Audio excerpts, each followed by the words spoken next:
C'était ce vendredi 10 janvier au soir, la cérémonie des vœux de l'Atteste s'est déroulée au Parc des Expositions. Un événement où le maire, l'équipe municipale et le conseil municipal des jeunes ont souhaité une bonne année à la population. Ce fut l'un des moments importants de cette cérémonie. Jean-Claude Vernière, premier adjoint de la ville, a annoncé aux habitants son retrait de la vie municipale après 12 ans à leur service.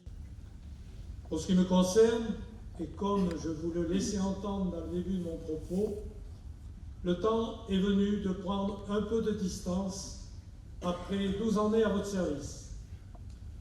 Je considère que le temps est venu de laisser la place aux jeunes.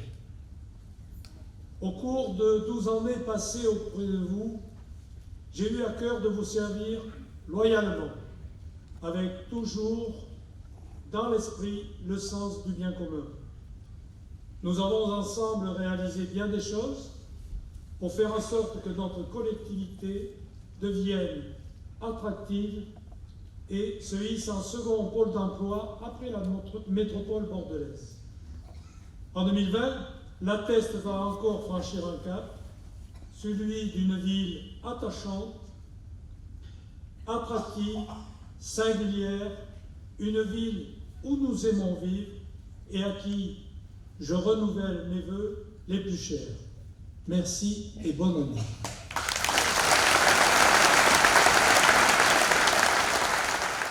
Suite à la cérémonie, nous vous avons demandé ce que vous aviez retenu de l'année précédente et ce que vous souhaitiez à la ville pour 2020. L'année 2019, personnellement, c'est bien passé. Sur la ville de l'Atteste, la fin d'année, bien sûr, a été marquée par ces tempêtes. Nous n'avions pas du tout l'habitude d'avoir des tempêtes aussi fortes, aussi importantes. Enfin, personnellement, puisque moi je ne suis sur l'Atteste que depuis 4 ans. En 2020, je souhaite beaucoup de solidarité qui existe déjà dans cette commune. Je souhaite la continuité des aménagements qui ont été faits et commencés en 2019. Je trouve qu'à l'Atteste, la vie est dynamique, attractive, et puis moi tout au long de l'année, j'ai mesuré les cohérences et graduellement j'ai bien compris que la ville était en train de modifier son paysage, ses habitudes. Et puis cette ville s'installe sans faire de grands éclats, elle s'installe véritablement dans la modernité. Voilà. À l'Atteste, pour l'année 2009, il y a quand même eu une métamorphose, c'est-à-dire par la 2x2 voies qui va être en œuvre au mois de mars.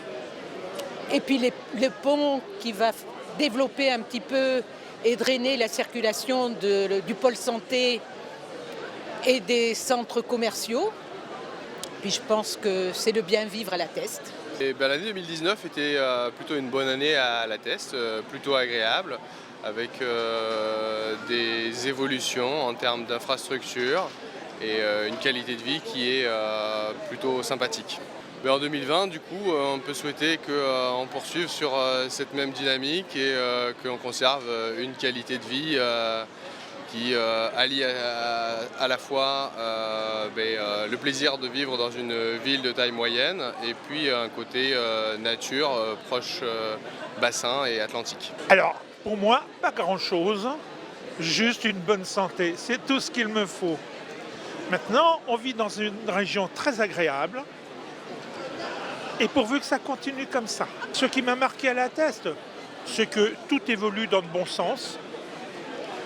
Et puis c'est une ville qui est très agréable à vivre. Et c'est pour ça qu'on y reste, et c'est pour ça qu'on y est, et c'est pour ça qu'on y restera.